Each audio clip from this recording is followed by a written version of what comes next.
Good morning, praise the lord. ઈશ્વરનો આભાર માનતા આવો આજનું વચન જોઈએ અને આજના વચન અને ટૂંકા મનન દ્વારા દિવસની શરૂઆત કરીએ.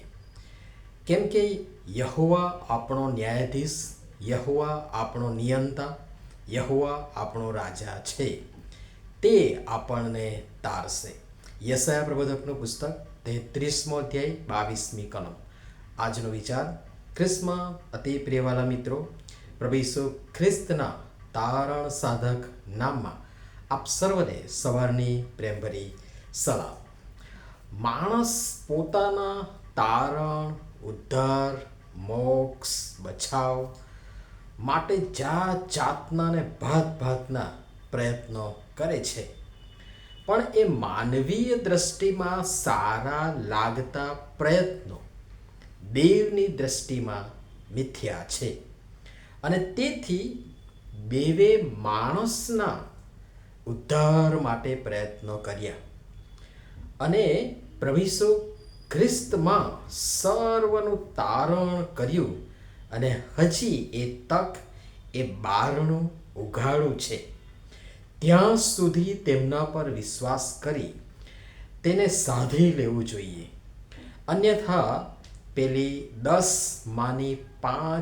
મૂર્ખ કન્યા જેવો ઘાટ આપણો થઈ શકે છે અથવા થાય. દેવ આપણી રાહ જોઈએ છે. વાર વિલંબનું કારણ એ જ છે કે આપણામાંથી એકનો પણ નાશ ન થાય ને સઘળા બચી જાય, સર્વનું તારણ થાય, એક પણ રહી ન જાય ને બધાનું કલ્યાણ થાય, બધાને અનંત જીવનની ખાતરી પ્રાપ્ત થાય અને મળે. એ દેવની ઈચ્છા અને યોજના છે. કિંતુ એ માટે માણસની પોતાની પણ ઈચ્છા અને જિજ્ઞાસા અને તત્પરતા હોવી જોઈએ. પાણી, જીવતું પાણી તૈયાર છે. અખૂટ સ્ત્રોત, વિપુલ ભંડાર, ભરપૂરીપણું તૈયાર છે. અપિતુ માણસને તરસ પણ લાગવી જોઈએ ને. જેમ પાણીના નાળાને સારું હરણ તલપે તેમ માણસ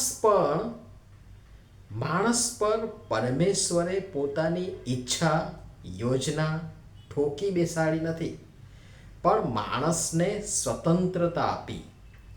હવે એ સ્વતંત્રતાનો માણસ કઈ રીતે, કેવી રીતે અને કેટલો લાભ કે ગેરલાભ ઉઠાવી પોતાનું તારણ સાધી લેવા યત્ન કરે છે કે પછી પોતાનો નાશ વહોરી બેસે છે, એ વ્યક્તિના નિર્ણય અને પસંદગી પર નિર્ભર છે. હું અને તમે એકબીજાનો ન્યાય કરી બેસીએ છીએ, પણ ન્યાય કરવો એ આપણું કામ જ નથી. આપણ સર્વનો અદલ ઇન્સાફ કરનાર ન્યાયાધીશ તો પરમેશ્વર છે. યહોવા દેવ આપણો નિયંતા છે. સૃષ્ટિ નિયંતા, સર્વસર્જક, એ પૂર્ણ જ્ઞાની પ્રભુ જે સમગ્ર સૃષ્ટિના નિયંતા છે. યહોવા દેવ જે આપણો રાજા છે, હતો અને રહેશે. પણ આપણે ઇઝરાયેલી પ્રજાની જેમ જૈવિક વ્યવસ્થાઓમાં રાજા માંગીએ છીએ, ચાહીએ છીએ, જેને છીએ અને પસંદ કરીએ છીએ. પરિણામ આપણે જાણીએ છીએ. પણ દેવ આપણો રાજા છે અને હોય, અને આપણે તેની પ્રજા. તે આપણને તારશે, તે આવીને આપણને તારશે. અને તેથી એવા આપણા ન્યાયાધીશ, નિયંતા, રાજા જે આપણું તારણ થાય એવું ઈચ્છે છે, એમને સ્વાધીન રહીએ, તેમના પર ભરોસો ને વિશ્વાસ રાખીએ, પોતાનું તારણ સાધી લેવા તેમની કૃપામાં પવિત્ર આત્માની દોરવણી અને માર્ગદર્શન હેઠળ યત્ન કરીએ, યત્નશીલ રહીએ. પ્રભુ સમજવા આપણ સર્વની સહાયતા તથા મદદ કરો. નમીએ પ્રાર્થના કરીએ. પ્રેમાળ પિતા, આપ અમારા ન્યાયાધીશ, અમારા નિયંતા અને અમારા રાજા છો, જે અમને તારવા તત્પર અને તૈયાર છો, જેનાથી અમારું તારણ, અમારો ઉદ્ધાર, અમારો બચાવ, અમારી મુક્તિ છે. કૃપા કરી આ સમજવા અમારી સૌની તમે સહાય તથા મદદ કરો.